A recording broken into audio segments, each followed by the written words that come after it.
అందరికీ నమస్తే. మొన్న మనము ఈ 'టుమారో' అనే పర్యావరణం నవల గురించి సమ్మరీ తెలుసుకున్నాము. ఇండెక్స్ తెలుసుకున్నాము. ఇప్పుడు దానిలో 20 చాప్టర్స్ ఉన్నాయని తెలుసుకున్నాం కదా! దానిలో ఫస్ట్ చాప్టర్ గురించి ఈరోజు తెలుసుకుందాము.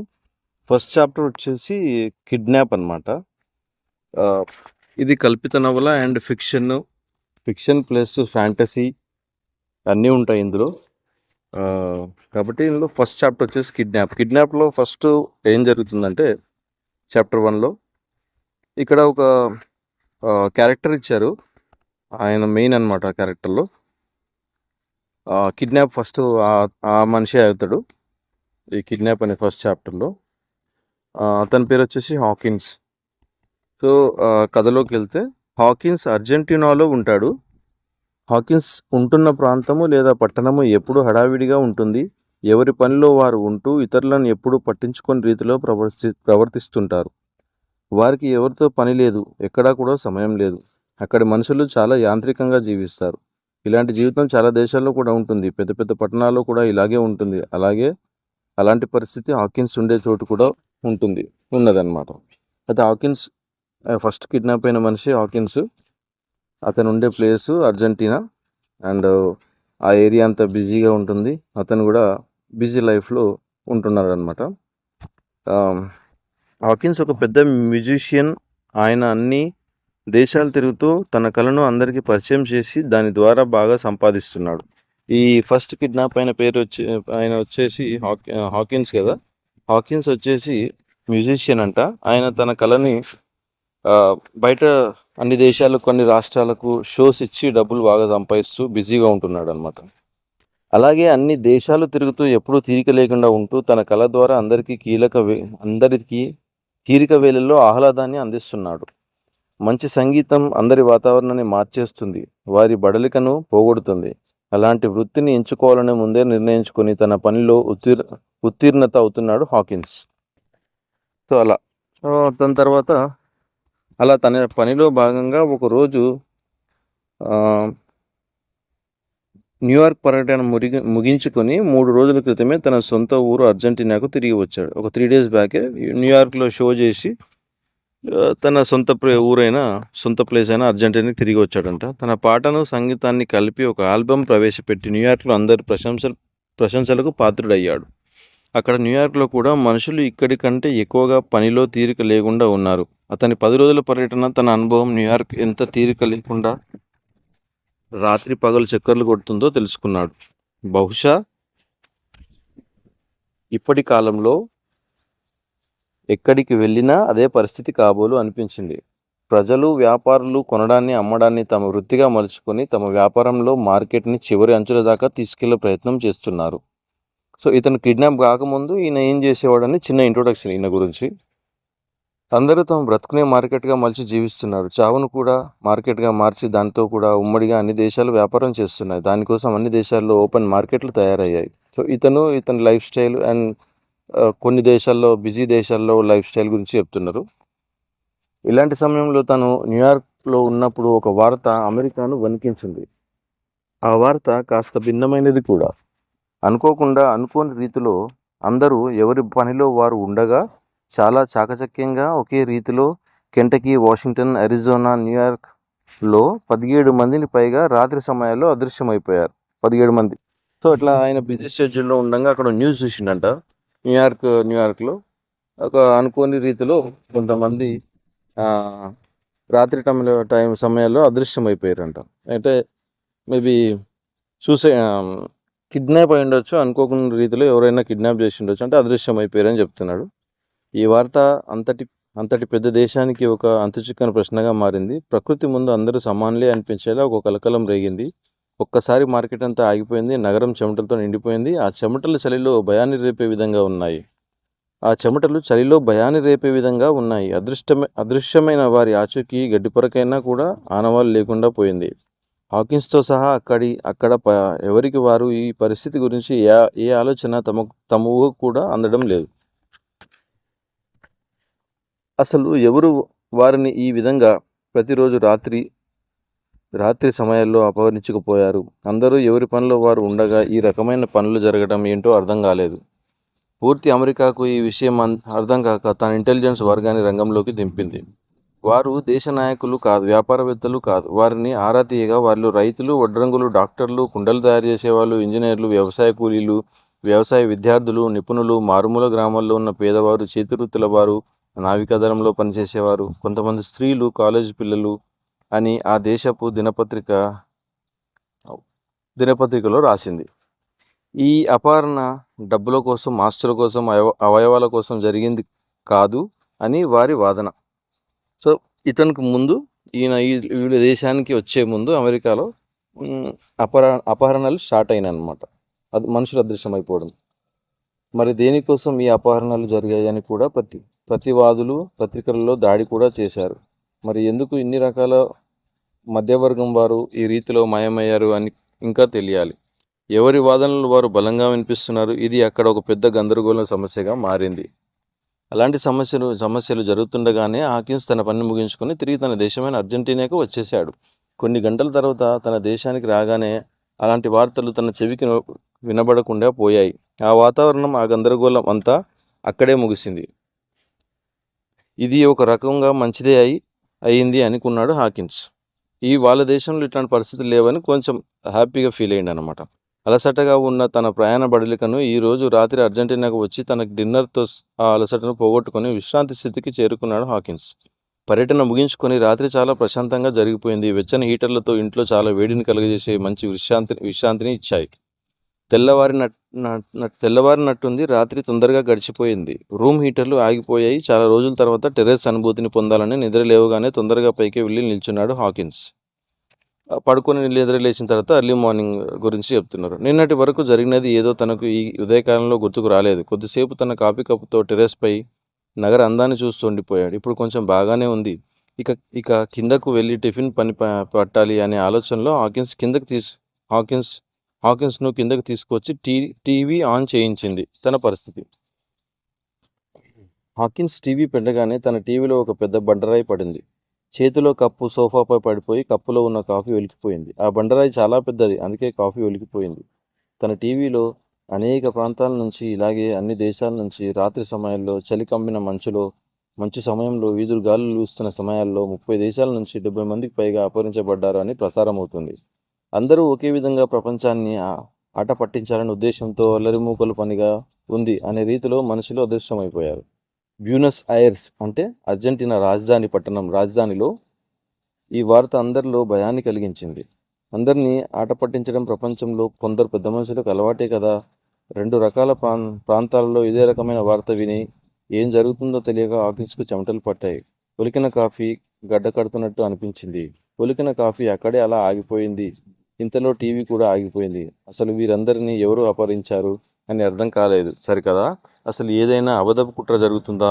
మళ్ళీ ఏదో అంతర్జాతీయ కుట్ర జరుగుతుందా? లేక ఏదైనా రాజకీయ లబ్ధి కోసం జరిగిందా? ఉమ్మడిగా అందరూ కలిసి ఏదో నాశనం చేసే ప్రణాళిక సిద్ధం చేశారా? దీని పర్యవసానం ప్రజల్లో ఎలాంటి మార్పు తెస్తుంది? వీరి ఆలోచన ఇప్పుడు ఎటు దారి తీస్తుంది అని అనేక ఆలోచనలతో హాకిన్స్ తల మునకలైపోయింది. ఏదైనా పెద్ద ముఠా మనుషుల యొక్క అవయవాల కోసం ఇదంతా చేస్తుందా అని తెలియని ఆతృతలో రకరకాల సంబంధం లేని ఆలోచనలు వచ్చి మనసు వేడెక్కిపోతుంది. హాకిన్స్కు ఇంకో ఆలోచన వచ్చింది. అలాంటిది ఏదైనా ఉంటే అన్ని దేశాల నుంచి మనుషులను ఎందుకు అపహరిస్తారు? ఇదేం రకమైన పాడు ఆలోచన? ఒకే చోట నుంచి కూడా ఈ పని చేయవచ్చు కదా. చేస్తే దొరికిపోతారు, తమ గుట్టు రట్టు తెలిసిపోతుందని ఇలా ఒక రకమైన భ్రమను కలిగించి ఆ విధంగా ప్రాపంచిక భ్రమ పెడుతున్నారు కాబోలు. ఇలా చేసి తెలివిగా అందరినీ దారి మళ్లిస్తూ ఆ తర్వాత తమ పని సులువుగా చేసుకుపోతున్నారా? ఎన్ని రకాల ఆలోచనలు ఆలోచించిన సమాధానం మాత్రం హాకిన్స్కు శూన్యంలో అనువుగా మిగిలిపోయింది. అందరి పరిస్థితి వేరే, నా పరిస్థితి వేరే. నేను ఎవరికి ఏ కీడు చేయలేదు, నిజాయితీగానే డబ్బు సంపాదించాను. నా దగ్గర డబ్బులు చాలానే ఉన్నాయి. ఎవరైనా వస్తే డబ్బులు ఎరగా వేసి తప్పించుకుంటాను. ఒకవేళ వారు డబ్బు కోసం ఈ పని చేయకపోతే నా సినిమా హాళ్ళు వారికి ఇస్తాను. కానీ నేను మాత్రం ఏ తప్పు చేయలేదు. నేను ఎలాగైనా తప్పించుకుంటాను అనుకున్నాడు హాకిన్స్ భయం మొదలైంది. ఒకవేళ తనకు అదే గతి పడితే వారు ఎన్ని చిత్రహింసలు గురి చేసి చంపుతారు, అసలు ఎలా నరకం చూపిస్తారు అని ఇంగ్లీష్ హారర్ సినిమాల సన్నివేశాలను గుర్తు చేసుకుంటున్నాడు. ఒక దశలో తన ఆలోచన ఇంకా లోతుగా చేసుకున్నాడు. భయంతో ఏదేదో పిచ్చిగా ఊహించుకుని చివరికి తాను అపహరించబడ్డాడు అనే ధోరణిలో ఉన్నాడు. ఇప్పుడు హాకిన్స్ అపహరించబడిపోయాడు అని మనసులో అనుకున్నాడు. చిన్న కోణంలోంచి ఆలోచించి మళ్ళీ తిరిగి తన గదిలోనే ఉన్నాననే అనుభవానికి వచ్చాడు. కంగారు పడుతూ అటు ఇటు తిరుగుతూ ఏమాత్రం ఆలస్యం చేయకుండా ఏం చేయాలో ఆలోచిస్తున్నాడు. కానీ ఏం చేయాలో అర్థం కావడం లేదు. తన ఆలోచనలను పిచ్చిగా పదును పెడుతూ తాను ఈ కుట్రలో భాగం కాకుండా ఉండాలని, ఈ ఉచ్చులో పడవద్దని తన నిత్య సామాగ్రి, ఇతర వస్తు సామాగ్రి పెద్ద మొత్తంలో ఏర్పాటు చేసుకుని, అందులో తినుబండారాలు, దుస్తులు తీసుకొని ఏదో రహస్యమైన చోటులాగా తన టెర్రస్పై ఉన్న స్టోర్ రూమ్లోకి వెళ్ళి అక్కడి నుంచి లోపల గడియ పెట్టుకొని రూమ్లో సోఫాపై ఉన్న దిండు గట్టిగా పట్టుకొని టీవీ పెట్టాలా లేదా అని రిమోట్ని నొక్కుతూ దానికి చెమటలు పట్టిస్తూ అయోమయంలో ఉండిపోయాడు హాకిన్స్. భయం మత్తులో ఉంటూ ఈ భయాన్ని పోగొట్టుకోవాలని కాఫీ కప్పును ఆడిస్తూ తన భయంకరమైన రోజులను లెక్క పెడుతున్నాడు. టీవీ చూడకూడదని నిర్ణయించుకొని చాలాసేపు గడిపాడు. చాలా సమయం గడిచిన తర్వాత భయం కాస్త తగ్గి ధైర్యం ముందుకు నడిపించింది. బాత్రూమ్ వెళ్ళి వచ్చి కాఫీ కప్తో కూర్చొని మెల్లగా టీవీ పెట్టాడు. అలాగే 3 రోజులు గడిపాడు. 3వ రోజు టెర్రస్ స్టోర్ రూమ్లో భూకంపాలు మొదలయ్యాయి.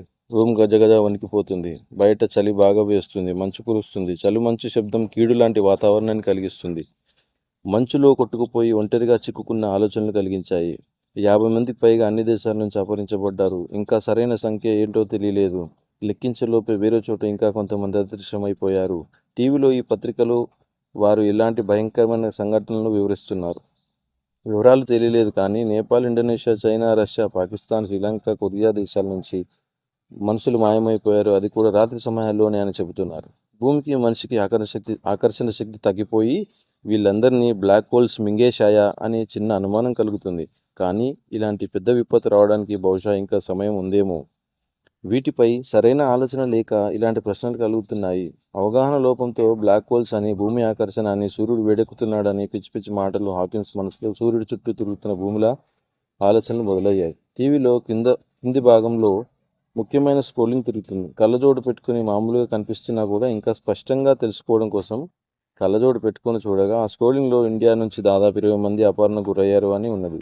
స్క్రోలింగ్ హాకిన్స్ మనసులో నల్లటి నీడలా పరిగెడుతూ భయాన్ని పుట్టిస్తుంది. ఇండియా నుంచి కూడా దాదాపుగా చాలామంది అపహరించబడ్డారు. అది కూడా రాత్రిపూట. అసలు ఈ రాత్రి గొడవేంటి? ఎంతో ఆనందాన్ని, సంతోషాన్ని, చక్కటి వాతావరణాన్ని, నగర వీధి దీపాలను అందంగా చూపించే రాత్రి ఇప్పుడు భయాన్ని చూపెడుతుంది.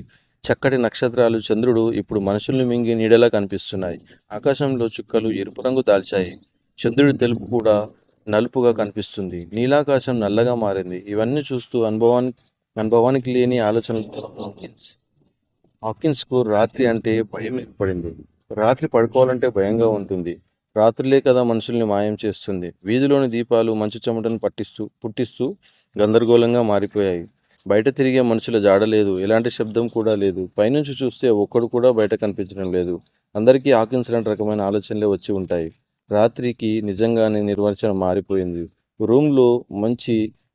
రూమ్లో నుంచి వీధులలో ఉన్న రోడ్లు చూస్తుంటే ఎంత అందంగా శుభ్రంగా కనిపించేవి. కానీ ఇప్పుడు నల్లటి మింగే గుంతలలాగా కనిపిస్తూ భూమి పగిలినట్టు చిందరవందరగా ఉన్నాయి. ఇక హాకిన్స్ ఆలోచనలు ఇంటివైపు పరిగెత్తాయి. అమ్మ నాన్న గుర్తుకొచ్చారు. వాళ్ళు క్యూబాలో ఉంటారు. ఇప్పుడు అక్కడ ఎలాంటి పరిస్థితి ఉందో తెలియదు. అక్కడ వాతావరణం అంతా బాగానే ఉందో లేదో కూడా అనుమానంగా ఉంది. నేను మాత్రం వాళ్ళని వదిలి బతికేద్దామంటూ ఇంత దూరం వచ్చేసాను. బతకడానికి ఇంత దూరం రావాలా? నిజంగా నేను వాళ్ళని వదిలి ఇంత దూరం ఎలా వచ్చాను? వచ్చి ఇన్ని సంవత్సరాలు అయింది కానీ ఎలాంటి ఆలోచన ముందుకు ఎప్పుడు రాలేదు. ఇది నిజంగా దారుణం. నేను ఇల్లు విడిచి ఇంత దూరం రాకూడదు. కానీ ఏం చేస్తాం? ఈ దిమ్మెర బతుకు అందరికీ అలవాటైపోయింది. భవిష్యత్తు అనే ఉచ్చు అందరి మనసులు మార్చి ఇలాంటి జీవితాలను ప్రసాదించి కొద్దిపాటి విచారం లేకుండా చేస్తుంది. మనుషులు జీవించే యాంత్రికమైన తీరు. అమ్మ నాన్న గురించి ఆలోచనలు మొదలయ్యాయి. ఇది ఒక రకమైన భయం. రాత్రి పడుకుంటే అదో రకమైన భయం. ఇక రాత్రులు పడుకోవడం మానేయాలి. అప్పుడు నన్ను ఎవరూ ఏం చేయలేరు. ఇప్పుడు నాకు రాత్రి పెద్ద సమస్య. అందువల్ల తెల్లవార్లు పడుకుంటూ రాత్రులు కాపలా కాస్తూ ప్రాణాలు టీవీ రిమోట్లు పెట్టుకొని జీవిస్తున్నాడు హాకిన్స్. ఇప్పుడు హాకిన్స్కు టీవీ రిమోట్ గుండెకాయలాగా పనిచేస్తుంది. హాకిన్స్కు ఒక విషయం అర్థం కావటం లేదు. అసలు ఈ భయం ఇంకా ఎన్ని రోజులు ఇలాగే భయపెడుతూ బతికేయాలి? ఏం జరుగుతుంది అసలు? ఈ ప్రపంచంలో ఎవరైనా ఉన్నారా ఈ ప్రశ్నకు అసలు నిజమైన సమాధానం చెప్పడానికి? ఎవరు ఇదంతా చేస్తున్నారు అని. మనుషులు నాగరికులైనప్పుడు నుంచి పెద్దవర్గం వారు, భూస్వాములు, గెలిచి రాజులు, యజమానులు, పెట్టుబడి పరిశ్రమల వారు, మార్కెట్లను ఏలుతున్న వారు కార్మికులను ఎలాగైతే మోసం చేస్తున్నారో అలాగే అన్ని దేశాలు ఇలాగే ఉమ్మడిగా ఏదైనా కుట్ర చేస్తున్నాయా అని అనిపించింది. ఇలాంటి పనులు జరిగే ఆస్కారం ఉందా? అసలు ఎందుకు జరగకూడదు? జరగలేదు, జరగదు అని స్పష్టంగా చెప్పగలమా? మనుషులు అంతటి ఘనపాటులే, అంతటి మేధాశక్తి ఉన్నవారే ఇలాంటి పనులు చేసినా చేస్తారు. మార్కెట్ కోసం, వ్యాపారం కోసం ఎన్ని కుట్రలు మోసాలు చేయడం లేదు. ఇవన్నీ ఒకవేళ బెడిసి కొట్టి తీసిన గొంతులోనే పడిపోయే సమయం వచ్చింది కాబోలు. మనుషులకు తీసిన గొంతులోనే పడిపోవడం అలవాటే కదా. ఎంతో మందిని తమ ప్రయోజనాల కోసం ఎరగా వేసి చివరికి అదే గొయ్యిలో విశ్రాంతి తీసుకుంటున్న వాళ్ళు చాలామందే ఉన్నారు. మసిపూసిన మారేడు ఆలోచనలు వెంటాడుతుండగా ఇంతలో హాకిన్స్ ఫోన్ రింగ్ అయింది. ఫోన్ ఎత్తగానే ధైర్యం మొత్తం తగ్గిపోయింది. భయం హాకిన్స్ చుట్టూ ఉన్న వాతావరణాన్ని ఆవరించింది. అమ్మ ఏడుపు వినిపించింది. ఏడుపులో నిజాలు తెలియకపోగా ఇంకా భయంకరమైన దిక్సూచిని చిత్రించింది. ఫోన్లో అమ్మతో ఎందుకు ఏడుస్తున్నావు, ఏం జరిగింది అని తెలిసినా సమాధానాలు మళ్ళీ వినాలని ఆతృత మొదలయ్యింది. కొంపదీసి నాన్నకు ఏమైనా అని అనగానే అమ్మ నా నోటిని నొక్కేసి తన ఏడుపును సవరించుకొని చాచా అదేం కాదు అని సమాధానం ఇచ్చింది. ఆ సమాధానంతో అమ్మ నా గుండె మీద ఉన్న బండరాయిని తొలగించింది. హాకిన్స్, మీ నాన్నగారు భయపడుతున్నారు. ఆయనకు అన్ని పీడకలలు వస్తున్నాయి. నువ్వే ఆయనకు ధైర్యం చెప్పాలి. నువ్వు వెంటనే క్యూబాకు వచ్చేయి. నువ్వు వచ్చే వరకు నాన్నగారు మామూలు మనిషి కావడం కుదరదు. నేను ఈ విషయంలో నిన్ను గట్టిగా ఆజ్ఞాపిస్తున్నాను. ఒకసారి వచ్చి పరిస్థితులు చక్కబడ్డాక ఇంకా నీ ఇష్టం అని అన్నది. నాన్న బాగానే ఉన్నాడని తెలుసుకున్న హాకిన్స్ ఇప్పుడు మళ్ళీ మొరాయించాలనుకున్నాడు. అమ్మా, పరిస్థితులు ఏమీ బాగాలేవు. బయట చాలా గందరగోళంగా ఉంది. పరిస్థితులు చక్కబడ్డాక నేనే వీలు చూసుకొని అక్కడికి వస్తాను. తన వృత్తి కోసం మళ్ళీ బందీ అయిపోయి సమయం లేదు అని సమాధానం చెప్పలేక అదే ఉచ్చులో ఉన్నాడు. అన్నీ చక్కబడ్డాక నేనే వీలు చూసుకొని వస్తాను. ఫోన్లో నుంచి ఎంతో అందమైన ధైర్యాన్ని అమ్మకు చెబుతూ, అమ్మా నాన్న జాగ్రత్త, మీరు కొన్ని రోజులు ఓపిక పట్టండి, మీరు రాత్రి సమయంలో బయటకు వెళ్ళకండి అని తన మనసులో ఉన్న భయాన్ని గుర్తు చేసుకుంటూ మన హాస్పిటల్ క్వార్టర్స్ నుంచి బయటకు రాకండి. నేను అన్నీ అక్కడ వాచ్మెన్కి చెబుతాను. అతనే మీకు ఏం కావాలన్నా మన ఇంటికి తీసుకువస్తాడు. మీరు బయటకు వెళ్ళవలసిన పని లేదు. ఇంకా ముందుకు సాగలేక ఏదో చెబుదామని నేను మళ్ళీ ఫోన్ చేస్తాను అని ఫోన్ కట్ చేశాడు. ఫోన్ కట్ చేశాక ఎందుకో హాకిన్స్ మనసులో ఇంకా భయంతో వణికిపోతుంది. ఈ గందరగోళంలో తన వారిని ఎవరిని కోల్పోవద్దని తన మనసులో గట్టిగా అనుకున్నాడు. అమ్మా నాన్నకు అబద్ధం చెప్పాను. నేను క్యూబా రావాలంటే ముందు నా టెర్రస్ రూమ్ దాటి కిందికి రావాలి కదా. అది దాటే ధైర్యం నాకు లేదు. అలాగే నా వృత్తి నన్ను ఇక్కడే కట్టిపడేసింది. ఇప్పుడు ప్రాణాలు పోయినా సరే వృత్తిరీత్యా ఉన్న పరిస్థితులు నన్ను ఇక్కడే ఉండేలా చేస్తున్నాయి. దిక్కుమాలిన పరిస్థితులు అన్నీ ఉన్నాయి. కానీ ఏం లాభం? నా వృత్తి నా నుంచి నా ముసలి తల్లిదండ్రులను నాకు దూరం చేసింది. నన్ను యంత్రంగా మార్చి పాషాణుడిని చేసింది. దీనిని నేను అభివృద్ధి అని, హోదా అని, భవిష్యత్ అని గర్వపడుతున్నాను. ఎంత అభివృద్ధి ఉన్నా ఈరోజు వారు లేని తోడు నాకు వెలితిగా తోస్తుంది. వారికి ధైర్యం చెప్పే నేను భయంతో వారి తోడే నాకు అవసరమైంది. అలాగే నా తోడు కూడా వారికి ఇప్పుడు 2 రెట్లు కావాలి. ఈ ఈ రెండూ జరగనివి. కానీ నా తల్లిదండ్రులను నేను కలుసుకోలేంత అభివృద్ధి నన్ను వారిని కలవకుండా అడ్డగించినది. ఇలా ఎంతమంది నాలాంటి పిల్లలు ఉన్నారు. అలాగే నా తల్లిదండ్రులు లాంటి వారు ఉన్నారు ఈ అభివృద్ధి వలయంలో. నా తల్లి, తండ్రి ఈరోజు నాతో పాటు నా పక్కనే ఉంటే ఈ క్షణంలో టీవీలో వస్తున్న దిక్కుమాలిన వార్త నన్ను ఇంతగా భయపెట్టేది కాదు. ఇప్పుడు ఏడ్చి ఏం లాభం? జ్ఞానోదయం అయ్యాక మళ్ళీ టీవీ వార్తలు నన్ను భయపెడుతున్నాయి. ఈరోజు రాత్రి కూడా ఇదే పరిస్థితి. ఇంకా జాగారం చేయాల్సిందే. అమ్మా నాన్న, మీ కొడుకు చాలా డబ్బు సంపాదిస్తున్నాడు. కానీ మిమ్మల్ని సుఖపెట్టలేకపోతున్నాడు. అందుకే తొందరలోనే శాశ్వతంగా మీ దగ్గరికి వచ్చి మిమ్మల్ని చివరి క్షణంలో బాగా చూసుకుంటాను అని తనకు తాను ధైర్యం చెప్పుకొని మనసును కుదుట పడేసుకున్నాడు. లోపల నుంచి ఏదో గొంతు అచ్చం హాకిన్స్ లాంటిదే మాట్లాడుతున్నట్టు వినిపించింది. చివరి క్షణాల్లో డబ్బు సంపాదించి తీసుకుని వెళ్ళి ఎవరిని సుఖపెడతావు హాకిన్స్? సమయం వృధా చేసి వారి చేతగాని కాలంలో నీ డబ్బులు వారికి ఏం అవసరానికి వస్తాయి? డబ్బుతో ఆహారం కొంటావు కానీ ఆకలిని కొంటావా? నీ డబ్బుతో వైద్యాన్ని కొంటావు కానీ ఆరోగ్యాన్ని కొంటావా? గడ్డు కాలం సంభవిస్తే కానీ నీకు ఆ ముసలి వాళ్ళు గుర్తుకు రాలేదా? ఒకవేళ టీవీలో అలాంటి వార్తలు రాకపోతే నీవు ఇక్కడే ఉండేవాడివి కదా! అని లోపల నుంచి ఆ శబ్దం వినిపించింది. 2 దిక్కులా వాయించింది. హాకిన్స్ వెంటనే లేచి, అవును నిజమే అని అనుకుంటూ ఆ రాత్రి మెల్లగా నిద్రలోకి జారుకొని తల్లిదండ్రుల గురించి కలలు కంటున్నాడు. కలలో వారిని కలవడం, వారి ఆరోగ్యం చూసుకోవడం, వారిని ఆరోగ్యవంతులుగా చేయడం, వారితో షికార్లు కొట్టడం, పార్కుల్లో తిరగడం, సినిమాలు చూడడం, గార్డెన్ తీసుకుపోవడం ఇలాంటి సన్నివేశాలు జరుగుతున్నాయి. చిన్ననాటి మిత్రులు, గొడవలు, చిలిపి దొంగతనాలు అన్నీ కళ్ళ ముందే తిరిగాయి. 4 రోజులు రాత్రి నిద్రలేక ఒకేసారి అలసిపోయి పడుకుండిపోయాడు హాకిన్స్. కంటి రెప్ప కింద అంతా శూన్యమే. మెదడు నిండా కలలే. అన్ని గ్రహాలు సూర్యుడు, చంద్రుడు, పాలపుంత మనలాంటి వేల కోట్ల సంఖ్యలో ఉండే పాలపుంతలు, ఎన్నో గ్రహాలు, ఎన్నో చంద్రులు, రాత్ సూర్యులు, రాళ్ళు, రప్పలు, పెద్ద పెద్ద వెలుతురులు, ధార్మిక తరంగాలు, సముద్రాలు, ఆస్ట్రాయిడ్స్, లక్షల కోట్ల లైట్ ఇయర్స్, సుదూరాల శూన్యం అన్నీ హాకిన్స్ కంటిరెప్ప మూయగానే శూన్యమైపోయి నల్లరంగుమయమైపోయాయి. ఈ శూన్యంలో చీకటి తప్ప ఏవీ కనిపించడం లేదు. కానీ ఇవన్నీ హాకిన్స్ సంగీతంలో భాగాలయ్యాయి. ఇవి హాకిన్స్ సంగీతంలో ఇమిడి ఉన్నాయి. సో ఇది ఈ టుమారో అనే బుక్లో ఫస్ట్ చాప్టర్ కిడ్నాప్. సో ఇది ఇంకా చాలా నేను ఆల్రెడీ ఈ బుక్ చదివిన ఇది ఇంకా చాలా నెక్స్ట్ చాప్టర్స్ ఇంకా ఇంట్రెస్టింగ్గా వెళ్ళిపోతుంటాయి. కాబట్టి ప్రతి లెసన్ నేను పోస్ట్ చేస్తున్నప్పుడల్లా మీరు ప్రతి లాస్ట్ వరకు స్కిప్ కాకుండా మొత్తం వినండి. ఎందుకంటే ఇది మంచి బుక్, ఎన్విరాన్మెంట్ సంబంధించిన మంచి బుక్. అందులో మెయిన్ బేస్డ్ సబ్జెక్ట్ వచ్చేసి kidnap. So first chapter kidnap అయిపోయింది. సో నెక్స్ట్ చాప్టర్తో మళ్ళీ కలుసుకుందాము. ఇంట్రెస్టింగ్ చాప్టర్స్ ఉన్నాయి కాబట్టి అందరు వినాలని కోరుకుంటున్నాను. Thank you.